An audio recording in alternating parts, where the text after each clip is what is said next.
इस पेड़ से हर पूर्णमासी की रात ये हरा लिक्विड टपकता है। तभी मेघना ने देखा कि उस पन्ने पर किसी मृत्युंजय अमृत के बारे में लिखा था और उसमें ठीक वही पेड़ दिखाया गया था जो मेघना रोजाना अपने सपने में देखा करती थी। मतलब उस हरे पानी की बात ही इस किताब में लिखी थी। हे भगवान, क्यों हिला डाला ना, है ना इंटरेस्टिंग। मेघना ने कुछ सोचा और फिर जवाब दिया, हाँ तो हम दोनों कल ही बीरमपुर गांव के लिए निकलते हैं।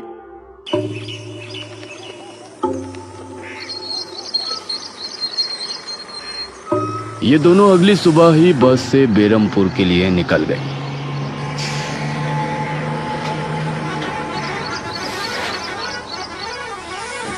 वैसे एक बात बता, तू मेरे साथ वहां जाने के लिए एक ही बार में कैसे राजी हो गई? मेघना ने सच को छिपाते हुए कहा, ऐसी अनोखी चीज देखने के बाद भला कौन नहीं होगा जो इसको देखना नहीं चाहेगा। ओहो, ये हुई ना बात। मैंने तुझे पार्टनर बनाकर कोई गलती नहीं की।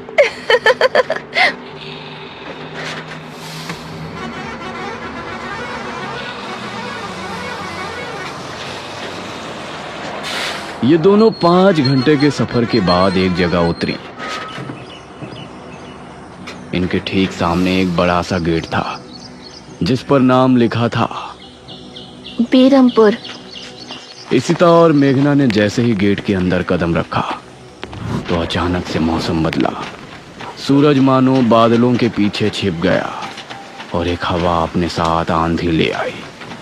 अरे वाह, गांव का मौसम तो बहुत ठंडा है। इधर गांव के लोग भी अचानक बदलते मौसम को देखकर हैरान रह गए। अरे ये क्या, अभी तक तो काफी गर्मी थी, ये अचानक आंधी कहां से आ गई? मुखिया जी, लगता है बारिश भी जरूर आएगी। इधर मेघना और इशिता दोनों ही गांव की तरफ बढ़ रही थी। यार, ये गांव के लोग ठीक तो होंगे ना? गांव के लोग तो ठीक ही होते हैं, अजीब तो हम शहर वाले होते हैं। ये बात तो तूने बिल्कुल पते की कही। इशिता और मेघना दोनों गांव के चौक पर पहुंची। वहां एक कुआं भी था और वहीं मुखिया भी 2 आदमियों के साथ खड़ा था। अरे बच्चियों, तुम दोनों कौन हो? अब नमस्ते जी, मेरा नाम इशिता है और ये है मेरी दोस्त मेघना। अच्छा बेटा, वैसे हमारे गांव में किस वजह से आना हुआ? वो असल में वो अंकल, हम लोगों को अपनी स्टडी के लिए 5 गांवों के बारे में लिखना है, इसलिए हम लोग यहाँ आए हैं। इसके बाद और 4 गांवों में जाएंगे।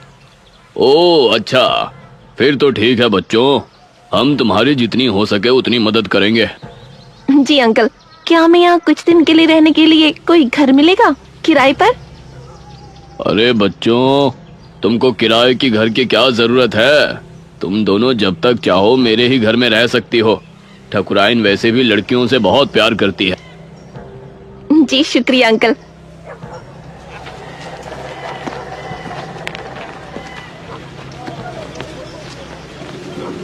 मुखिया इशिता और मेघना को अपने घर ले आया। तभी घर के मंदिर में जल रहा दीपक बुझ गया। अजी सुनती हो ठकुराइन? जी आई। ठकुराइन कमरे से बाहर आई। नमस्ते आंटी। नमस्ते बेटा। ओ जी, ये प्यारी प्यारी बच्चियां कौन है? ये दोनों शहर से अपनी पढ़ाई के सिलसिले में आई हैं। हमारे गांव के बारे में लिखना चाहती हैं। वो क्या होता है रे, वो रिसर्च करने आए हैं। तभी वहां पर एक और लड़का आया। क्या कहा? हमारे गांव पर रिसर्च? इशिता और मेघना ने उसे देखा। भला हमारे बेवकूफ गांव में आपको क्या मिल सकता है? ये सुनकर इशिता और मेघना हैरान रह गई। चुप करो अनुज, ऐसे कोई अपने गांव में बोलता है क्या? ये मेरा बेटा है अनुज। अनुज ने मेघा और इशिता की ओर देखा और उन्हें हाथ जोड़कर नमस्ते किया। नमस्ते। बेटा अनुज, जरा इन दोनों को वो खाली कमरा दिखा दो जो तुम्हारे कमरे के बराबर में है। ठीक है पिताजी। आओ देवियों। देवियों? अनुज कॉरिडोर से होते हुए उनको कमरा दिखाने ले जाने लगा। इसी समय गांव के मंदिर में बैठा पुजारी भगवान की आरती कर रहा था। तभी अचानक से दिया बुझ गया। ये संकेत तो ठीक नजर नहीं आ रहे। हे प्रभु रक्षा करना। वैसे आप लोगों को रिसर्च करने के लिए यही गांव मिला था? अरे हम लोगों को 5 गांवों के बारे में लिखना है, तो इसीलिए जो भी गांव पास दिखा चले आए। इसके बाद और किसी गांव में जाएंगे। अच्छा, वैसे यहाँ कुछ ऐसा है जो कि रहस्यमय या ऐतिहासिक हो? हाँ है ना, एक राजमहल। राजमहल यहाँ? हाँ, 400 साल पहले जो यहाँ के राजा हुआ करते थे, उनका महल। वैसे अनुज, क्या तुम हमें उस महल में लेकर चलोगे? हाँ, तुम लोग जाना चाहोगी तो जरूर। तो ठीक है, रात को जब सब सो जाएंगे तो हमें वहाँ ले चलना। यह सुनकर मेघना इशिता को हैरानी से देखने लगी। रात के समय तुम लोग मजाक तो नहीं कर रहे? नहीं, हम तो चलने को तैयार हैं। तुम्हें डर लग रहा है तो बताओ। मेरा गांव है ये, मुझे क्यों डर लगेगा। ठीक है, ले चलूंगा, लेकिन पिताजी को और माँ को पता नहीं चलना चाहिए। ग्रेट, तो बताओ किस टाइम आ रहे हो? 12 बजे तक पिताजी और माँ दोनों सो जाएंगे। मैं उसी समय तुम लोगों को ले आऊंगा। हाँ सही है। ये कहकर अनुज ने उन्हें कमरे में छोड़ा और वहाँ से चला गया। ये क्या? हम तो उस मृत्युंजय अमृत के बारे में पता करने आए थे ना। अब हम ये राजमहल क्यों जा रहे हैं? अरे उसको सीधा पूछते तो उसे शक हो जाता ना। आज हम राजमहल चलते हैं और फिर कल उसे जंगल जाने को कहेंगे और वहाँ जाकर बातों ही बातों में उसे मृत्युंजय अमृत के बारे में पूछेंगे। ये सही है। इस तरफ गांव के लोग मौसम के बदलती ठंड से बहुत हैरान थे। पुजारी बार बार आसमान की तरफ देख रहा था, जहां उसे काला अंधेरा इधर उधर घूमता हुआ नजर आ रहा था। करीब 12 बजे जब मुखिया और उसकी पत्नी गहरी नींद में थे, तो अनुज कमरे से निकला। अरे लगता है आ गया। इशिता ने उठकर दरवाजा खोला। हाय अनुज। तुम लोग तैयार हो? हाँ चलो, हम तो रेडी हैं। तो चलो। अनुज इनको लेकर घर से निकला और इन्होंने 2 गलियां पार कर ली थी। उफ, तुम्हारे गांव में हवा इतनी ही ज्यादा चलती है क्या? रोज तो नहीं चलती, लेकिन शहर की 2 लड़कियों के साथ लगता है उनके शहर का प्रदूषण भी आंधी के रूप में साथ आ गया।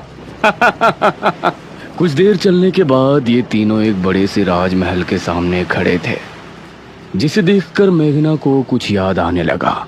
ऐसा लगता है कि इस राजमहल को मैंने पहले कहीं देखा है। ये है राजमहल, राजा सूरजभान का। वाकई में काफी आलीशान है। यह कहते हुए इशिता ने अपने कैमरे में उसकी एक फोटो ली। हमें खिड़की से अंदर जाना पड़ेगा, इसका दरवाजा सालों से जाम है। ये तीनों एक खिड़की के रास्ते राजमहल में पहुंचे और वहां की हर एक चीज मेघना को जानी पहचानी लग रही थी। इस तरफ गांव में आंधी का बहाव बढ़ने लगा था। सभी अपने अपने घरों में आराम से सो रहे थे।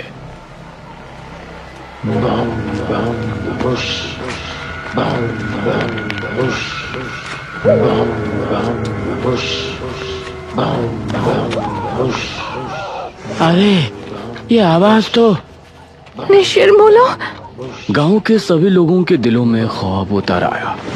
उसी समय मुखिया के कमरे में गांव का पुजारी हड़बड़ाता हुआ पहुंचा। मुखिया जी उठिए। मुखिया चौंकता हुआ नींद से जागा।